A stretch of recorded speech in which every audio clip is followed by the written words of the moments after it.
أشهد أن لا إله إلا الله.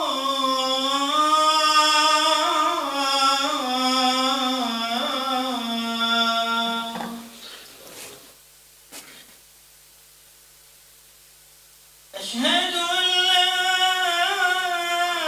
إله إلا الله.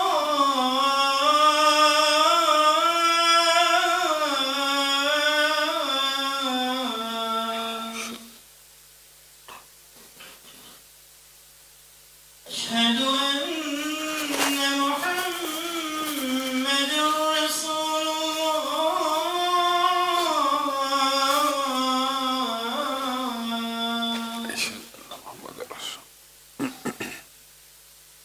أشهد أن محمدا رسول الله.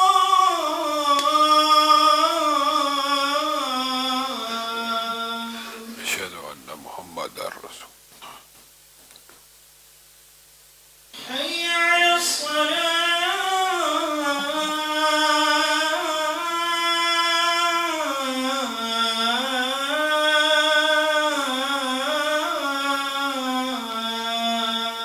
لا حول ولا قوة إلا بالله.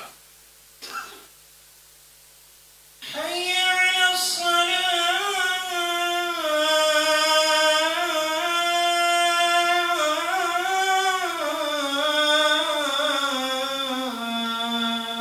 لا حول ولا قوة إلا بالله. حي على الفلاح.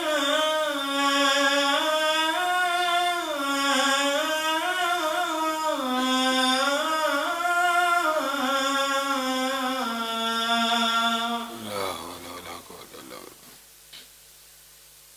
حي على الفلاح.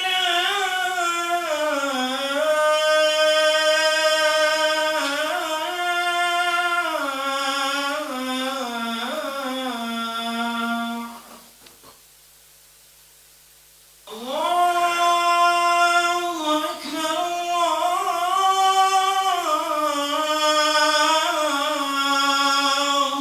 أكبر. الله أكبر الله أكبر. لا إله إلا الله.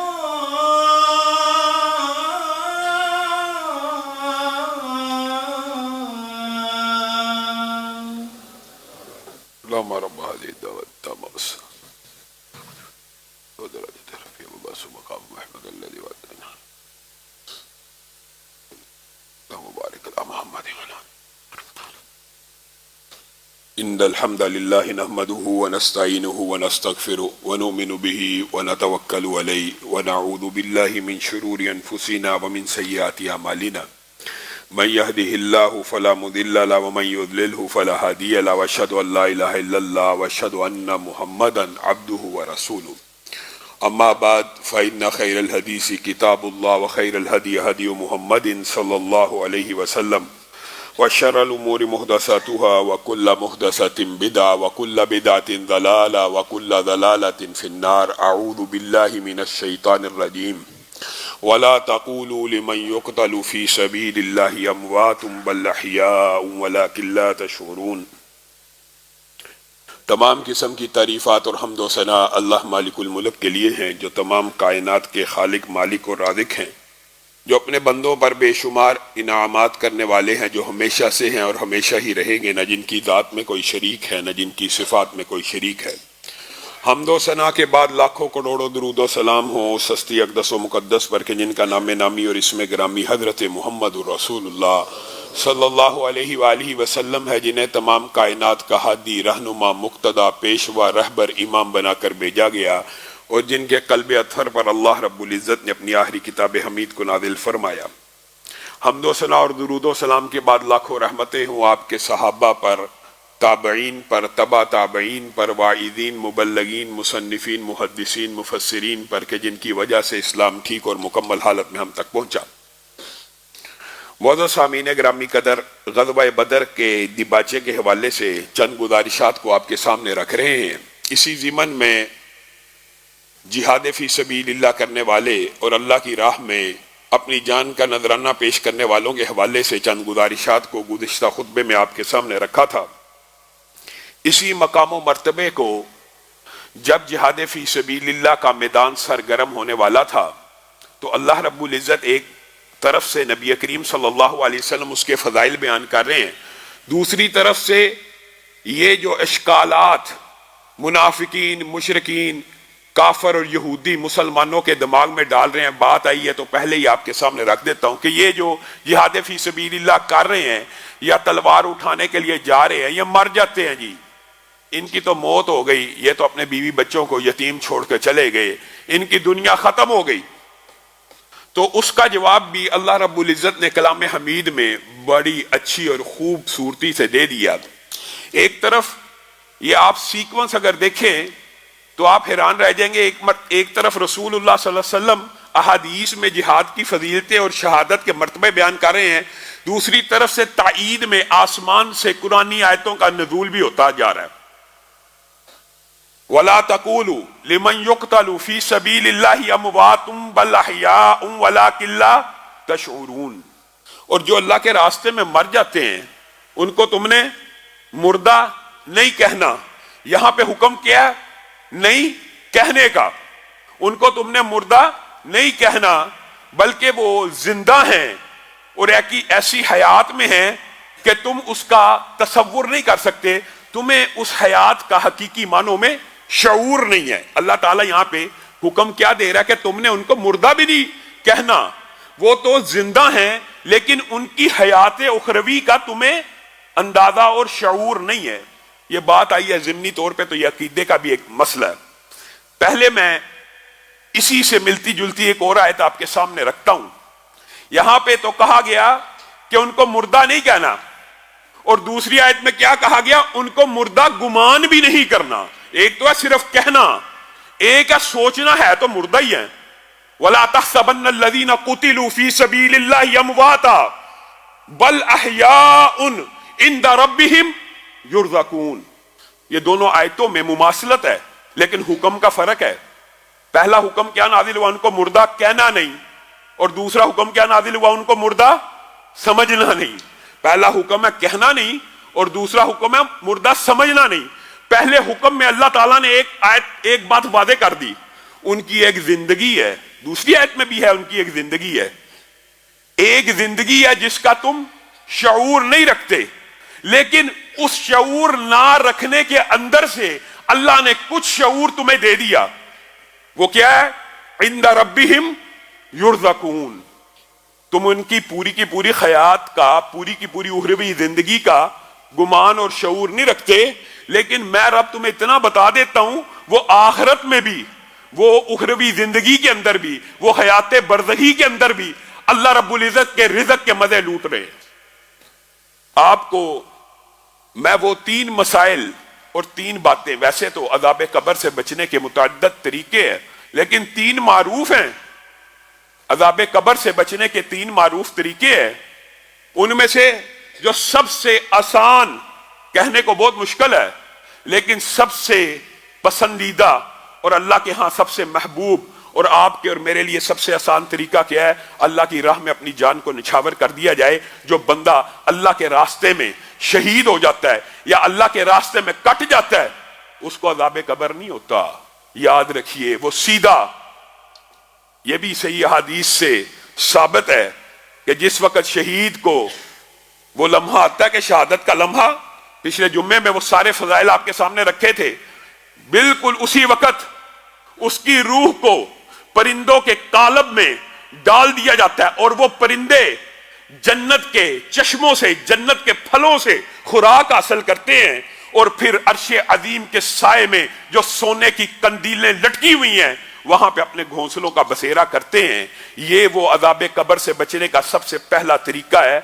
قبر کی زندگی بڑی لمبی ہے، اور میں آپ کو ایک بات بتلاؤں ضمنی طور پہ، یہ جو دنیا کی زندگی ہے، یہ جتنے زندگی کے مدارج ہیں 7 8، ایک تو ہے نا زندگی کے وہ 4 مدارج، ان کی بات نہیں ہو رہی، یہ جو سلسلہ ہے زندگی کا، اس کے بعد موت ہے، اس کے بعد قبر ہے، اس کے بعد حشر ہے، اس کے بعد جی اٹھنا ہے، اس کے بعد میدان میں حساب کتاب ہونا ہے، اس کے بعد عدل کا نظام ہونا ہے، اس کے بعد دائیں یا بائیں میں نامہ مال پکڑا دینا ہے، اس کے بعد پل صراط سے گزرنا ہے، اس کے بعد جنت یا جہنم میں جانا، یہ جو 7 8 یہ والے سلسلے ہیں، ان میں سے سب سے چھوٹا سلسلہ اگر کوئی ہے تو وہ دنیا کی زندگی ہے، اور ہم اسی دنیا کی زندگی کو اس طرح گزارنا چاہتے ہیں جیسے یہی حقیقی ہے۔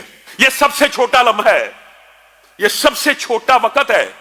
اگلے لمحے آپ نے وہ حدیث نہیں سنی ہوئی کہ صرف حساب کتاب میں صرف ابتدا کا اور انتہا کا فرق یہ ہے، ایک غریب مسلمان کا حساب ایک مالدار مسلمان سے 500 سال پہلے ہو جانا ہے۔ آپ نے اس دن کو کیا سمجھا ہوا؟ نیک مسلمان کی بات کر رہا ہوں، جو بد ہیں ان کے لیے تو وہ دن بڑا مشکل اور سنگین ہے، نیکوں کے لیے بھی سنگین ہے۔ اس سنگینی کے عالم میں بھی جو غریب اور امیر کا فرق ہے وہ یہ ہے کہ غریب بندے کا حساب 500 سال پہلے ہو رہا ہے، یہ 70 سال گزرتے نہیں ہیں۔ اس 70 سال کی وجہ سے انسان اپنی آخرت کو تباہ کر لیتا ہے، اپنے لیے آگ کو بھر لیتا ہے، اپنے لیے حرام کے رزق کے ذرائع اختیار کر لیتا ہے، اپنے لیے نماز چھوڑ دیتا ہے، رب کو نہیں پہچانتا اس چھوٹی سی زندگی کے لیے۔ اگلے سارے لمحے، اگلے سارے مرحلے اس زندگی سے بڑے آنے والے ہیں۔ بتائیے قبر میں گئے ہوئے باو اجداد کو کتنے برس ہو چکے ہیں۔ اللہ نہ کرے کسی کی قبر مشکل ہے، ایک منٹ گزارنا تکلیف کا، ایک لمحہ گزارنا تکلیف کا کتنا سنگین ہوتا ہے۔ تو عذاب قبر سے بچنے کے جو 3 بڑے طریقے محدثین نے، شارحین نے بیان کیا، ان میں سے ایک یہ ہے کہ اس بندے کو عذاب قبر نہیں ہوتا جو بندہ شہید ہو جاتا ہے۔ دوسرا بات آئیے ضمنی طور پہ تو آپ کو یاد رہے، عذاب قبر سے بچنے کا دوسرا طریقہ کیا ہے؟ سورہ ملک کی رات کو سونے سے پہلے تلاوت کرنے والے کو سورہ ملک اپنی آغوش میں لے لیتی ہے۔ قبر میں عذاب بھی آنے لگتا ہے تو سامنے آ جاتی ہے۔ ایسا نہیں ہو سکتا کہ اس کو عذاب دیا جائے۔ یہ مجھے پڑھا کرتا تھا، میں 30 آیتوں کی وہ صورت ہوں جو آج اس کو قبر میں بچاؤں گی۔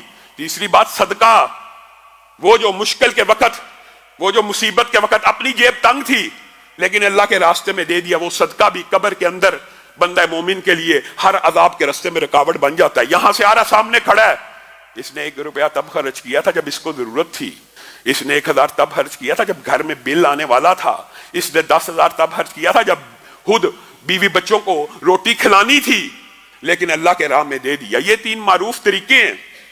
یہاں پہ ایک بہت بڑا عقیدے کا مسئلہ بھی ہے، اور ہمارا، اگر آپ ان معنوں میں کہہ لیں کہ صوفیوں کا اور ہمارا اس بارے میں بہت بڑا اختلاف موجود ہے، اور یہ عقیدے کا ایک مسئلہ ہے۔ اللہ تعالیٰ نے شہید کے بارے میں کہا اس کو مردہ نہیں کہنا، اس کو مردہ گمان نہیں کرنا، لیکن کیا اس کو مردہ نہ کہنے سے یا مردہ گمان نہ کرنے سے مراد یہ ہے کہ وہ زندہ اسی دنیا میں ہے؟ کیا اس کی زندگی کے احکامات اسی دنیا کے مطابق لگیں گے؟ یہ وہ کج فہمی ہے، یہ وہ کم عقلی ہے جس کی وجہ سے امت کے اندر عقیدے کا بہت بڑا بگاڑ پیدا کر دیا گیا۔ صوفیوں نے پیدا کیا۔ میرے بھائیوں، شہید اللہ کے ہاں زندہ ہے، اللہ کے ہاں رزق بھی لے رہا ہے، اور ہر بندہ جو مر جاتا ہے وہ حیات برزخی میں چلا جاتا ہے۔ اس میں اختلاف تو ہے نہیں تھا، اختلاف جان بوجھ کے ڈالا گیا۔ ہم میں سے بھی جتنے بھی اہل حدیث ہیں سب حیات برزخی کے قائل ہیں۔ موت کے بعد ایک زندگی ہے جس کو حیات برزخی کہا جاتا ہے، وہ اس زندگی سے مختلف ہے۔ اس کی تفصیلات بھی قرآن و سنت میں موجود ہیں، لیکن یہ گمان کر لینا حیات برزخی کو یا شہید کی حیات کو گمان اور قیاس کرنا، اس دنیا کے اندر بھی زندہ ہیں اور دنیا کے اندر بھی آتے جاتے ہیں، اور جمعرات کو جناب روحیں آتی ہیں، جمعرات کو جو فوت ہو جاتے ہیں وہ گھر میں آتے ہیں، تشریف لاتے ہیں، اس رات کو صدقہ کرنا چاہیے، وہ گھر کا چکر لگا کے جاتے ہیں۔ یہ باتیں کہاں سے آئی ہیں؟ یہ نہ قرآن سے ثابت ہیں نہ سنت سے ثابت ہیں، بلکہ قرآن و سنت کے مخالف ہیں۔ کیوں؟ اپنی طرف سے نہیں کہہ رہا۔ سورہ یاسین کے اندر بھی اللہ تعالیٰ نے بھی عقیدے کے مسائل کو مخفی نہیں رکھا، پوشیدہ نہیں رکھا۔ یہ شریعت روشن ہے، یہ شریعت واضح ہے، اس میں ابہام نہیں ہے۔ ابہام ڈھونڈ ڈھونڈ کے کوئی ڈالے تو ڈالے۔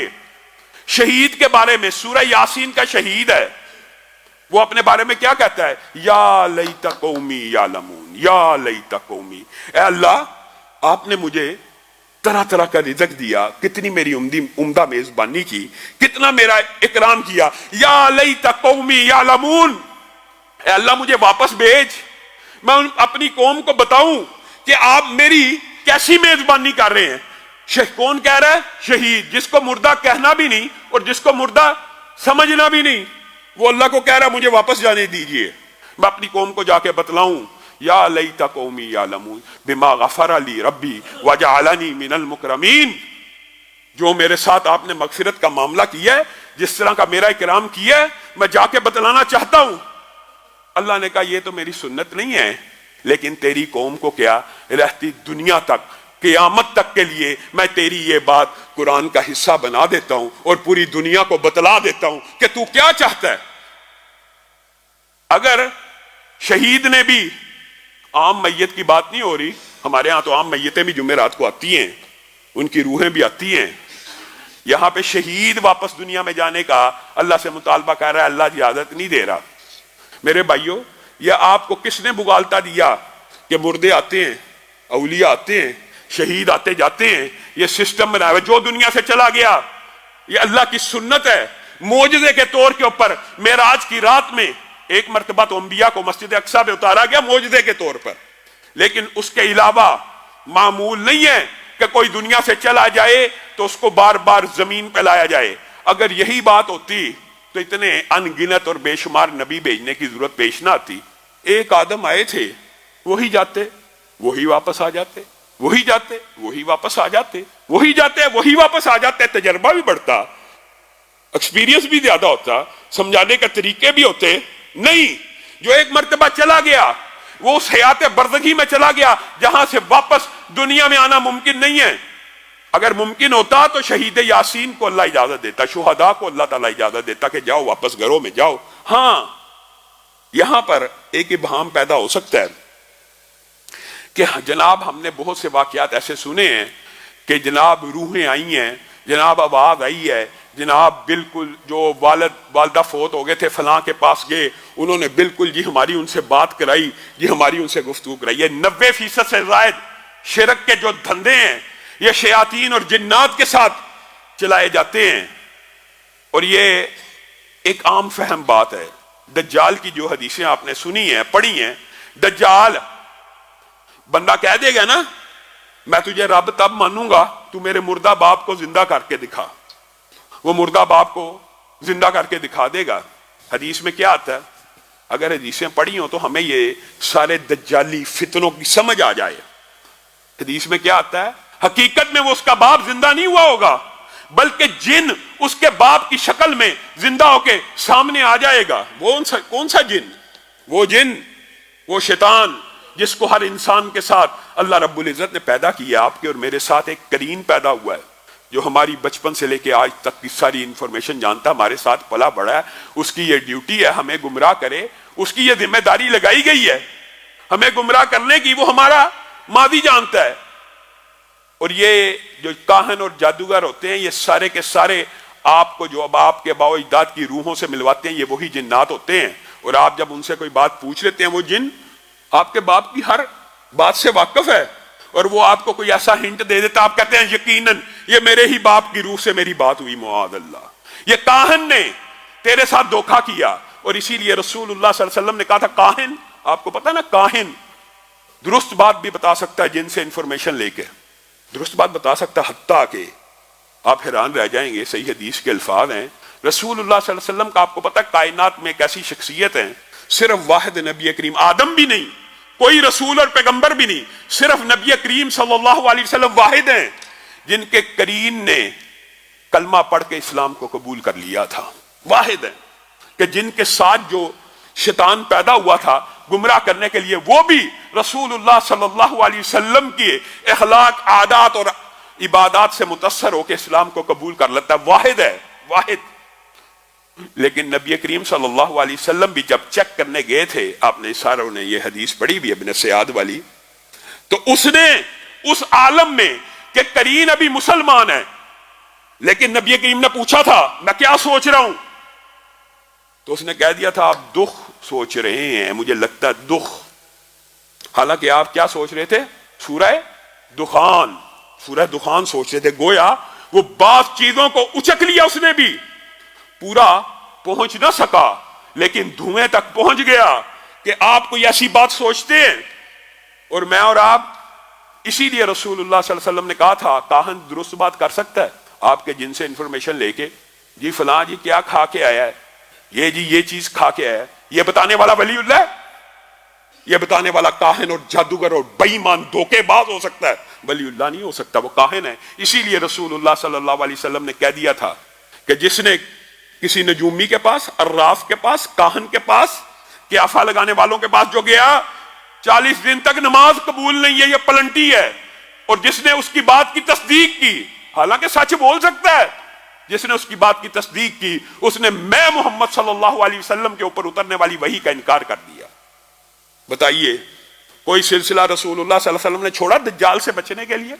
آج ہم چھوٹے چھوٹے دجالوں اور کاہنوں کے اوپر ایمان لے کے جو بے ایمان ہیں، نماز کا جن کو خیال نہیں ہے، شریعت کا جن کو پاس نہیں ہے۔ میرے بھائیو، یہ کیسا عقیدہ ہے، یہ کیسا فلسفہ ہے؟ جو بندہ تمہیں کہہ رہا ہے میں ولی اللہ ہوں اور میں تمہیں اللہ سے ملانا چاہتا ہوں، خود وہ بندہ 6 مہینے سے نہایا نہیں ہے، 6 مہینے سے اس نے نماز نہیں پڑھی، وہ آپ کو اللہ سے ملانا چاہتا ہے کہ شیطان سے ملانا چاہتا ہے؟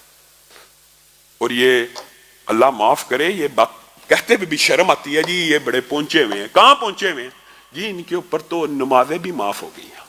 جو نمازیں انبیاء اور صحابہ میں معاف نہیں ہیں، وہ آج کل کے اس بے ایمان جادوگر کے اوپر جو اپنے آپ کو ولی اللہ کہتا ہے معاف ہو گئی ہیں۔ 6 مہینے سے جی نہائے نہیں ہیں، بڑے پہنچے ہوئے ہیں۔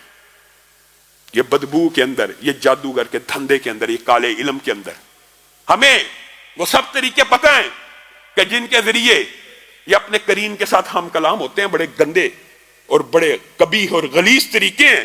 جو کوئی اس حوالے سے انفارمیشن لینا چاہے وہ الگ بات ہے، لیکن بات یہاں پہ شہید کی زندگی کے بارے میں آئی ہے تو ضمنی طور پہ بھائی میں نے یہ باتیں آپ کے سامنے رکھ دی ہیں۔ انشاءاللہ سورہ جن کے نزول اور سورہ جن کے واقعے کے اندر جنات کی قسموں اور اس والے سے انشاءاللہ مختصر چند گزارشات کو آپ کے سامنے رکھوں گا۔ تو مختصر بات یہ ہے کہ حیات برزخی کے ہم بھی قائل ہیں۔ معراج کی حدیث میں ہمیں یہ بات واضح طور پہ ملتی ہے کہ انبیاء کی برزخ بہت اعلیٰ ہے۔ یہ بات مانتے ہیں کہ ہر بندے کی برزخ اس کے اعمال کے مطابق ہے۔ ولی کی، مومن کی بھی برزخ اونچی ہے، لیکن نبیوں کی بہت اعلیٰ ہے۔ آدم پہلے آسمان پہ ہیں، اس طرح انبیاء کی برزخی زندگی بڑے اونچے مقامات پہ گزر رہی ہے۔ شہیدوں کی برزخی زندگی عرش کی کندیلوں کے نیچے گھونسلے بنا کے گزر رہی ہے۔ اللہ تعالیٰ ان کو پرندوں کے قالب دیتا ہے۔ یہ شہادت کے جو فضائل اور مرتبے، ایک طرف سے احادیث آ رہی تھیں، ایک طرف سے قرآنی آیات آ رہی ہیں۔ رسول اللہ صلی اللہ علیہ وسلم بنیادی طور کے اوپر یہ تیاری کر رہے ہیں کفار کے ساتھ ایک عظیم الشان مارکے کی، اور رسول اللہ صلی اللہ علیہ وسلم اپنے صحابہ کو یہ حکم دیا کرتے تھے۔ یہ بات بھی آئی ہے سیرت کے باب کے اندر، یہ بھی اہم ہے کہ رسول اللہ صلی اللہ علیہ وسلم نے اول مدینہ میں ہجرت کر جانے کے بعد بھی مسلمانوں کو یہ کہا تھا کوئی مسلمان بغیر پہرے کے مت سویا کرے، یعنی اس سے مراد یہ تھی چند مسلمان سویا کریں اور چند مسلمان ان کا پہرا دیا کریں۔ اور یہ خود رسول اللہ صلی اللہ علیہ وسلم کی اپنی حدیث سے بھی ثابت ہے کہ لیتا رجلا صالحا من اصحابی یحرسنی لیلا، کاش کوئی نیک اور متقی آدمی آج میرا پہرا دے اور میں خوب اچھی طرح سو جاؤں۔ ابھی یہ الفاظ کے ہیں، ادھر سے باہر سے ایک آواز آئی، کہا کون آیا؟ کہا سعد آیا ہوں آپ کا پہرا دینے کے لیے۔ امی عائشہ کہتی ہیں اس رات رسول اللہ صلی اللہ علیہ وسلم اتنی گہری نیند سوئے کہ آپ کے حلق سے خراٹے نکلنا شروع ہو گئے۔ بالعموم رسول اللہ صلی اللہ علیہ وسلم خراٹوں کے ساتھ نہیں تھے سوتے، لیکن اس رات گویا اول جو ہجرت کے بعد کی زندگی ہے وہاں پہ رسول اللہ صلی اللہ علیہ وسلم نے مومنوں کو یہ ترغیب دی تھی۔ اچھا یہ بات ہو سکتا کسی کے ذہن میں ہے کہ شاید رسول اللہ صلی اللہ علیہ وسلم پہرا لگایا یا اس میں کوئی بزدلی کا عنصر ہے، ہرگز نہیں۔ رسول اللہ صلی اللہ علیہ وسلم سے بڑھ کر دلیر اور شجاع بھی کوئی نہیں۔ یہی مدینہ ہے۔ ایک رات لوگ ہڑبڑا کے اٹھے، کہا کیا ہو گیا؟ کہا آوازیں آ رہی ہیں مدینہ کی سرحدوں کی طرف سے۔ لوگ گھوڑوں کے اوپر زینوں کو کستے ہوئے مدینہ کی سرحدوں کی طرف روانہ ہوئے۔ کیا دیکھتے ہیں سامنے سے آمنہ کے لال آ رہے ہیں۔ پوچھا کیا ہوا؟ کہا آرام سے سو جاؤ، میں محمد صلی اللہ علیہ وسلم اکیلا تمہاری حفاظت کے لیے کافی ہوں اور اکیلا تمہارے دشمنوں کو بھگانے کے لیے کافی ہوں۔ اکیلے ہیں اور پہرے داری کا فریضہ انجام دے رہے ہیں، یہ سپہ سالار ہیں۔ اس سے مراد یہ نہیں کہ اگر ڈیوٹی کسی کی لگائی پہرے کی تو شاید اس میں کوئی بزدلی کا عنصر تھا، ہرگز نہیں۔ یہ ایک انسانی فطرت اور طبائع کے مطابق تھا۔ ہاں لیکن ایک دن رسول اللہ صلی اللہ علیہ وسلم اٹھے، یہ مدینہ کی ہجرت میں غزوہ بدر سے پہلے کے واقعات آپ کے سامنے رکھ رہا ہوں۔ اٹھے اور کہنے لگے، حکم دیا اکتبوا لی من تلفظ بالاسلام من الناس. اب یہ دیکھیے اسلامی تاریخ میں اس سے پہلے بھی مردم شماری ہوئی ہوگی، لیکن یہ اسلامی تاریخ کی پہلی مردم شماری تھی جس کا رسول اللہ صلی اللہ علیہ وسلم نے خود حکم دیا تھا، اکتبوا لی من تلفظ بالاسلام من الناس، میرے لیے وہ مردم شماری کر کے لائیے جنہوں نے اسلام کا کلمہ پڑھ لیا یا اسلام جنہوں نے قبول کر لیا ہے، مجھے وہ لسٹ چاہیے. یہ رسول اللہ صلی اللہ علیہ وسلم اصل میں تیاری کر رہے ہیں، پلاننگ کر رہے ہیں. اسلامی ریاست کو جدید بنیادوں کے اوپر استوار کرنے کی ایک پلاننگ ہے. جب مردم شماری ہوئی تو مسلمانوں کی خوشی کی انتہا نہ رہی. یہ وہی مسلمان ہیں جو ہجرت کر کے ٹھوکریں کھاتے ہوئے اپنے ہی وطن سے نکلے ہیں. ابھی 1.5 سال پونے 2 سال کا عرصہ گزرا ہے، رسول اللہ صلی اللہ علیہ وسلم نے مردم شماری کرائی تو مسلمانوں کی تعداد 1500 نکلی. 1500. تو مسلمان ایک دوسرے کو مبارکباد دینے لگے خوشی سے. ہم 1500 ہو گئے ہیں، ہم 1500 ہو گئے ہیں اور ہم پہرے میں سوتے ہیں. ہم 1500 ہو گئے ہیں اور ہم پہروں میں سوتے ہیں. دکھ اور افسوس کی بات ہے. آج ہم 1.5 ارب ہیں، اس وقت 1500 کے اوپر مسلمان خوشیاں منا رہے ہیں کہ آج کے بعد ہم میں سے کوئی پہرے میں نہیں سوئے گا، آج کے بعد ہمارے اوپر دنیا پہ کوئی غالب نہیں آ سکتا. 1500. آج آپ اربوں کی تعداد میں. پھر حدیث میرے سامنے آتی ہے اور بعض روایات میرے سامنے آتی ہیں. رسول اللہ صلی اللہ علیہ وسلم نے اسی لیے کہہ دیا تھا کسی مسلمان لشکر کو جس کی تعداد 12,000 ہو جائے کبھی بھی عددی برتری کی بنیاد کے اوپر شکست کوئی نہیں دے سکتا، کوئی نہیں دے سکتا. صرف 12,000 کی تعداد مقرر کی ہوئی ہے. آج ہم 1.5 ارب ہو کے بھی مفلوق الحال ہیں، زوال پذیر ہیں. مسلمانوں نے خوشی منائی اور ایک دوسرے کو مبارکبادیں دی اور کہا آج کے بعد پہرا ختم، ہر مسلمان آزادی سے سکون کی نیند سوئے گا. دیکھ لیں گے کفار کو. آج ہم اتنے تھوڑے نہیں رہے. یعنی ایک جذبہ پیدا ہوا، ایک جوش پیدا ہوا، اور یہی رسول اللہ صلی اللہ علیہ وسلم چاہتے تھے. اور سنن نبی داؤد کی جو پچھلے خطبے کے آخر میں آپ کے سامنے ایک بات رکھی تھی کہ حقیقت یہی ہے کہ یہ جو غزوہ بدر کی ابتدا بھی اگریشن کفار مکہ کی طرف سے پہلے سے تھی. تو رسول اللہ صلی اللہ علیہ وسلم یہ جو اقدامات کر رہے تھے سرایہ اور غزوات کے، یہ دفاعی تھے، لیکن ان میں بعض سرایہ اور بعض غزوات اقدامی بھی تھے، ان میں جارحیت بھی موجود تھی. عبد الرحمن بن کعب بن مالک کی جو حدیث ہے سنن نبی داؤد میں وہ بیان کرتے ہیں کہ قریش مکہ نے ابو جہل نے باقاعدہ طور پہ باضابطہ طور پہ ایک لیٹر لکھا تھا اوس اور حضرج کے جو مشرکین تھے ان کو، اور مدینہ میں عبداللہ ابن ابی کو اور یہودیوں کو ایک لیٹر لکھ دیا تھا کہ ہمارے بھاگ کے آنے والے تمہارے پاس پناہ لیے بیٹھے ہیں، ہم ان قریب تمہارے پہ ایسا زبردست حملہ کریں گے کہ اپنے بھگوڑوں کو معاذ اللہ ثم معاذ اللہ یہاں سے اٹھا کے لے جائیں گے اور ان کو تحقیق کر دیں گے. اگر تم نے ان لوگوں کو ہمارے حوالے نہ کیا تو ہمارے ساتھ جنگ کے لیے تیار ہو جاؤ.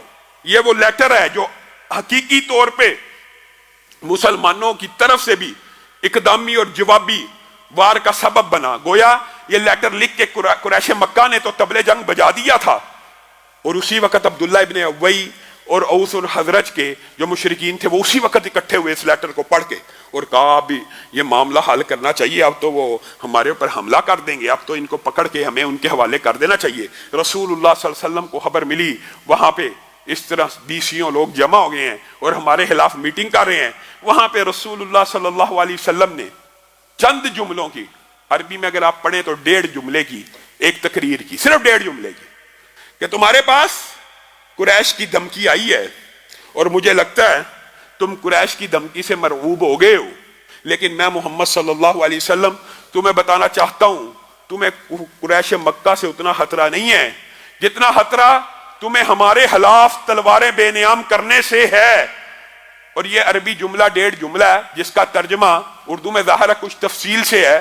تو رسول اللہ صلی اللہ علیہ وسلم نے جو اگلی بات کی وہ یہ تھی، کیا تم چاہتے ہو تمہارے اپنے ہی بہن بھائی، تمہارے اپنے ہی کنبے اور قبیلے کے لوگ جو اسلام قبول کر چکے ہیں تمہارے خلاف تلواروں کو بے نیام کریں؟ بس یہ وہ جملہ جو رسول اللہ صلی اللہ علیہ وسلم نے بولا تھا کہ قریش کی وعید آئی تمہاری طرف اور تم مجھے ان سے مرعوب لگتے ہو، لیکن اس وعید سے سخت بات میں تمہیں بتلاتا ہوں، تم اپنے ہی بھائیوں کے خلاف تلوار بے نیام کرو گے.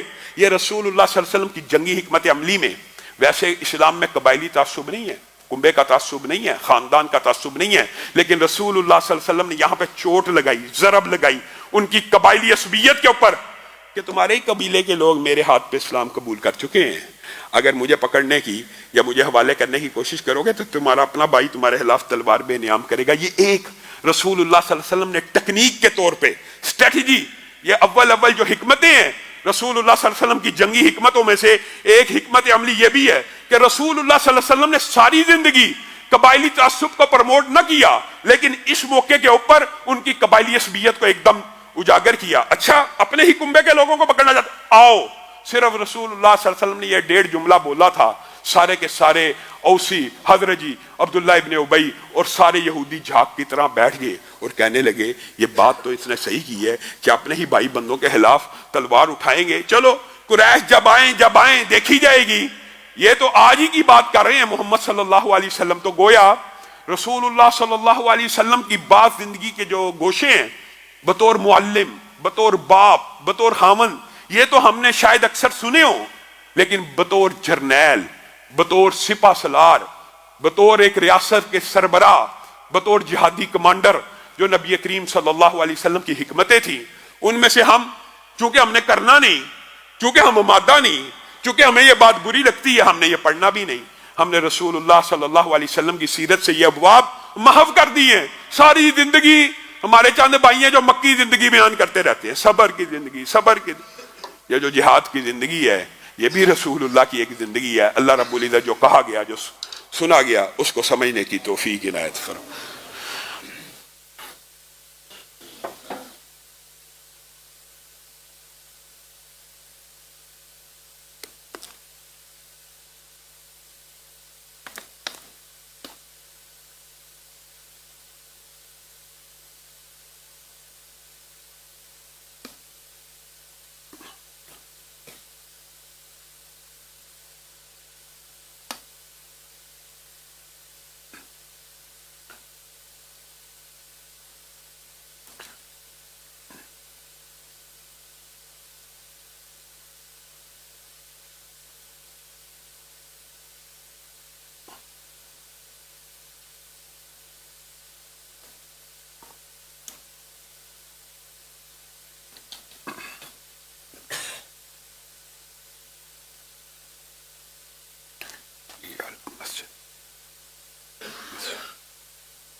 ان الحمد لله نحمده ونستعينه ونستغفره ونؤمن به ونتوكل عليه ونعوذ بالله من شرور انفسنا ومن سيئات اعمالنا من يهده الله فلا مضل له ومن يضلل فلا هادي له واشهد ان لا اله الا الله واشهد ان محمدا عبده ورسوله اما بعد فان خير الحديث كتاب الله وخير الهدي هدي محمد صلى الله عليه وسلم وشر الامور محدثاتها وكل محدثة بدعة وكل بدعة ضلالة وَكُلَّ ضَلَالَةٍ فِي النَّارِ۔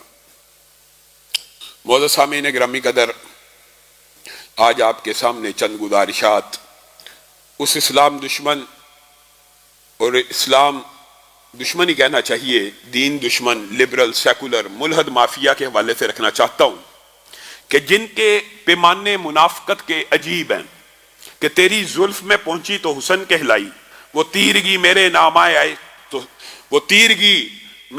آئے تو سیاہ میں تھی، تیری زلف میں پہنچی تو حسن کہلائی۔ حیران کن بات یہ ہے کہ افغانستان کی حکومت نے غیر محرم عورت کے سفر کے اوپر، یعنی ایک عورت ہے وہ محرم کے بغیر سفر کر رہی ہے، کہ انہوں نے تحدید کی کہ 45 کلومیٹر سے زائد جو سفر ہے وہ نہیں کر سکتی۔ اگر عورت گھر سے نکلے گی تو اس کے ساتھ محرم ہونا ضروری ہے، غیر محرم کے ساتھ وہ سفر کرے گی تو افغان حکومت نے اس کے اوپر پابندی لگا دی۔ پھر افغان حکومت نے بعض موسیقی کے آلات کو توڑا۔ آپ نے ان دو واقعات کا پاکستان کے لبرل اور سیکولر مافیا کی طرف سے رد عمل کو خوب اچھی طرح محسوس کیا. یہ وہی مافیا ہے, حیران کن بات یہ ہے, یہ وہی مافیا ہے جو پورا سال, یہ وہی دانشور ہیں جو پورا سال آپ کو بھاشن دیتے ہیں کہ جی کسی کے ملک کے اندرونی معاملات میں آپ دخل اندازی نہ دیا کریں. مولویوں کو بڑا مسئلہ ہے جی, فرانس سے انہوں نے حجاب پہ پابندی لگائی ہے, ان کے اپنے ملک کا مسئلہ ہے. حجاب پہ پابندی اپنے ملک کا مسئلہ ہے.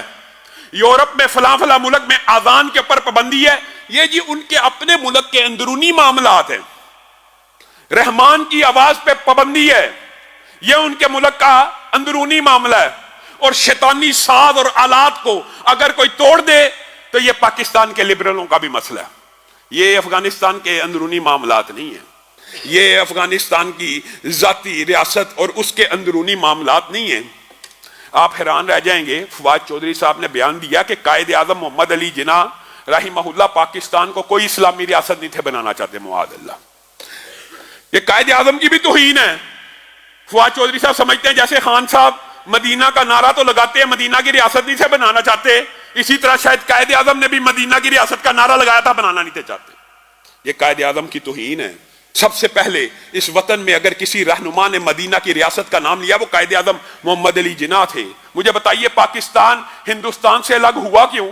اگر سیکولر ریاست بنانی تھی تو ہندوستان سے علیحدہ ہونے کی ضرورت کیا تھی بھائی؟ اگر پل ڈیم یونیورسٹیاں ہی ملک کا نام ہے تو پھر ہندوستان میں رہ کے بھی یہ سارے کام ہو سکتے تھے. دو قومی نظریہ اس کو مٹانے کے لیے فواد چودھری صاحب, ان کے سارے کے سارے ہیرو بھی, کبھی راجہ رنجیت سنگھ ہے, کبھی بھگت سنگھ ہے, کبھی فلانا ہے, ان کو تو مسلمان ہیرو سے بھی نفرت ہے. اور یہ پاکستان کی پتہ نہیں تاریخ ہی بدلنا چاہتے ہیں کہ جی قائد اعظم بھی اسلامی ریاست نہیں تھے بنانا چاہتے. سیکولر ریاست, آزادی کس چیز کا نام ہے؟ دو قومی کی نظریہ کس چیز کا نام ہے؟ اسلام کی بنیاد پہ پاکستان کا مطلب کیا؟ لا الہ الا اللہ. ان سب باتوں کے اوپر یہ بندہ پانی پھیرنا چاہتا ہے. بندہ ان سے پوچھے, اور ان کے سٹینڈرڈز اتنے عجیب ہیں آپ حیران رہ جائیں گے. اب یہ جو نیو ایئر نائٹ آ رہی ہے نا, وہ کہاں ہے؟ سکرات اور بکرات جو عیدوں کے اوپر, بقر عید کے اوپر اور حج کے موقع کے اوپر کیا کہتے ہیں؟ بچے کی یا بچی کی, غریب کی بچی کی شادی کا وقت آ گیا ہے. قربانی کی جگہ بچی کی شادی ہونی چاہیے غریب کی, اور عید کی قربانیوں کی جگہ یا حج کی جگہ کسی غریب کی بچی کا جہیز بن جانا چاہیے. کہتے ہیں کہ نہیں؟ اب ان سے آپ فتوا لیں آج, کیا ہیپی نیو ایئر کے رات کو جو عیاشی میں پیسے لگتے ہیں اس سے بھی غریب کی بیٹی کیا جہیز بن سکتا ہے؟ جائز ہے یا نہیں جائز؟ پوچھیں, اس سے غریب کی بچی کا جہیز بنانا جائز ہے؟ کس قسم کے ان کے سٹینڈرڈز ہیں, کس قسم کے اصول ہیں؟ وہ لاکھوں روپیہ, میں تو شکر گزار ہوں پنجاب پولیس کا بھی, انہوں نے بڑے اچھے اشتہار چھاپے ہیں. جو ہلڑ بازی کرے گا, جو ہوائی فائرنگ کرے گا, جو گول گپاڑا کرے گا, جو نشہ کرے گا, اس کو پکڑ لیا جائے گا. یہ ہونا چاہیے. آپ لاکھوں کروڑوں روپیہ ایک غیر اسلامی تہوار پہ اجاڑ دیں اور اس وقت آپ کو غریب کی بیٹی کا جہیز یاد نہیں آتا. آپ کو جہیز کب یاد آئے گا؟ قربانی کے موقع کے اوپر. آپ کو جہیز کب یاد آئے گا؟ حج کے موقع کے اوپر. اوہایو میں, امریکہ میں, آپ حیران رہ جائیں گے, امریکہ میں اوہایو میں ایک امام مسجد کو شہید کر دیا گیا. آپ نے خبر سنی ہے؟ کیسے سنیں گے؟ آپ کو خبر تو یہ ملے گی اگر خدا نہ خواستہ پاکستان میں کوئی پادری قتل ہو جائے تو پھر آپ کو یہ اسلام دشمن اور وطن دشمن اور دین دشمن دیکھیں صبح سے لے کر رات تک میڈیا کے اوپر کیسی قوالی کریں گے. اگر پاکستان میں خدا نہ خواستہ کوئی پادری چھوڑے کوئی عام عیسائی بھی قتل ہو گیا ہوتا تو آپ آج سارا ہفتہ اسی کے اوپر پروگرام ہو رہے ہوتے. پورا ہفتہ گزر گیا ہے, امام مسجد امریکہ کی سٹیٹ میں شہید ہوا ہے. کوئی ایک لبرل مافیا کا ایجنٹ جس نے آواز اٹھائی ہو, اوپر سے باتیں کرتے ہیں جی جیمز ویب خلا میں پہنچ گئی ہے. اچھی بات ہے, مخلوقات کو, مصنوعات کو تسخیر کرنا اچھی بات ہے, ہونی چاہیے. لیکن شو یہ کیا جاتا ہے جیسے جیمز ویب پوپ نے بھیجی ہے, جیمز ویب سائنسدانوں نے بھیجی ہے. آپ کے سائنسدانوں نے کیا کیا؟ وہ پرویز ہود نے سوئی ایجاد نہیں کی, سائیکل ایجاد نہیں کی, موٹر سائیکل ایجاد نہیں کی. کیا پوپ نے اور پادریوں نے جیمز ویب بنائی ہے یا ہبل دوربین وہاں کے پوپ نے بنائی ہے کہ سائنسدانوں نے بنائی ہے؟ آپ کے سائنسدانوں نے کیا کیا ہے؟ آپ کی یونیورسٹیوں نے کیا کیا؟ ہمارے دینی اداروں نے ان کے مذہبی رہنماؤں سے بڑے مذہبی رہنما پیدا کیے ہیں. آپ کے دنیاوی اور عصری تعلیمی اداروں نے کون سا سائنسدان پیدا کیا ہے جس نے جیمز ویب بھیجی؟ اور یہ بھی بات آئی ہے ضمنی طور پہ، تو یہ بات کہہ کے میں اپنی بات کو ختم کروں گا. جیمز ویب گئی ہے مخلوقات کو تصحیح کرنا، مخلوقات کو ڈھونڈنا، مصنوعات کو ڈھونڈنا، یہ بھی اسلام میں جائز اور درست ہے. لیکن دکھ اور افسوس کی بات ہے مصنوعات کے پیچھے بھاگنے والوں، مخلوقات کو تسخیر کرنے والوں، planets, stars, galaxies, nebula, black holes, ان کو دیکھنے والوں جس نے یہ بنائے ہیں، یہ تو مخلوق ہے، یہ تو مصنوعات ہے جو خالق اور صانع ہیں. وما قدر اللہ حق قدری، تم نے اللہ کی قدر کوئی نہیں کی. ما لکم لا ترجون للہ وقارا، جو ان چیزوں کا خالق ہے تم مخلوقات کے پیچھے بھاگتے رہو، بھاگتے رہو، بھاگتے رہو، اگر خالق تک نہ پہنچے ناکام و نامراد ہو. مولوی اور علماء تمہیں ان چیزوں کے خالق سے ملانا چاہتا ہے جو ان چیزوں سے ماورا ہے، جس کے ایک کلمہ کن سے ہزاروں گلیکسیز اور یونیورسز معرض وجود میں آ جاتی ہیں، جو تمہاری سوچ فکر کے بھی ماورا ہے. تم سوچ ہی نہیں سکتے. یہ جو آسمان سے وحی نازل ہوتی ہے، یہ جو فرشتے ہیں، ان کے اوپر ایمان لانا بھی ایمانیات کا، فرشتوں پہ ایمانیات کا جز ہے کہ نہیں؟ فرشتے سپیس اور ٹائمز کی لمٹ سے اتنے تیز رفتاری سے سفر کرنے والے ہیں کہ سپیس اور ٹائم کو بینڈ کر کے 7 آسمانوں کے اوپر سے زمین پہ آتے جاتے ہیں. ہم تمہیں اس خالق مالک سے ملانا چاہتے ہیں. تم مخلوقات کو تصحیح کرو، اس میں کوئی چمبے کی بات نہیں ہے. لیکن اس طریقے سے یا اس باتوں سے اگر تم یہ کہنا چاہتے ہو، آپ نے دیکھا ہوگا جب اس طرح کی بات کی جائے، جی وہ جی مریخ پہ پہنچ گئے، جی وہ چاند پہ پہنچ گئے. ٹھیک ہے، چاند پہ پہنچ گئے ہیں، مریخ پہ پہنچ گئے ہیں، کیا ان کا مولوی پہنچا کہ ان کا سائنسدان پہنچا؟ یہ کام تو تمہارا تھا، یہ کام پاکستان کے مولویوں کا نہیں تھا. یہ شو یہ کرنا چاہتے ہیں کہ گویا پاکستان کے مولویوں نے ان کو چاند پہ پہنچنے نہیں دیا. ان کو مریخ پہ پہنچ بھی گئی ہیں تو وَلِلَّهِ مِيرَاثُ السَّمَاوَاتِ وَالْأَرْضِ، جائیے قیامت کے دن بھی مریخ پہ بھی پہنچ جاؤ، جہاں مرضی پہنچ جاؤ، یہ ساری چیزیں اللہ ان کا وارث ہے. ہم تمہیں ان کے خالق کے ساتھ ملانا چاہتے ہیں، تم ہمیں مخلوقات کے پیچھے بھگانا چاہتے ہو. اللہ کرے جو بات کی ہے، جو کہی ہے، وہ سمجھ آ جائے. ایک اعلان کرنا ہے. ہمارے بڑے محترم پیارے مینیجر جو ہیں تحریک حرمت رسول کے خالد صاحب، ان کے والد صاحب کا گزشتہ ہفتے انتقال ہو گیا تھا. وہ یہاں سے کچھ فاصلے پہ رہتے ہیں، تو بہت سے ساتھی، چند ساتھی تو جنازے پہ گئے تھے، بہت سے ساتھی ان کے جنازے میں شرکت نہیں کر سکے. اسی طرح ہمارے ایک بڑے قریبی دوست رزاق صاحب، ان کا انتقال ہوا تھا، جن کا جنازہ اسی مسجد میں ادا کیا گیا تھا، لیکن بہت سے ساتھی ان کے جنازے میں بھی شرکت نہیں تھے کر سکے. اس طرح ظفر صاحب ہیں جو ہمارے ببرچی ہیں، ان کی ہمشیرہ کا بھی انتقال ہو گیا تھا. تو انشاءاللہ ان تینوں شخصیات کے غائبانہ نماز جنازہ نماز جمعہ کے فوراً بعد ادا کی جائے گی. سب ساتھی اس میں شریک ہو اور اللہ رب العزت سے دعا کریں اللہ تعالیٰ ہمارے یہ جو ساتھی دنیا سے چلے گئے ہیں، اللہ تعالیٰ ان کی قبروں کے اوپر کروڑوں رحمتوں کا نزول فرمائے. سبحان ربک رب العزت عما یصفون وسلام علی المرسلین والحمد للہ رب العالمین.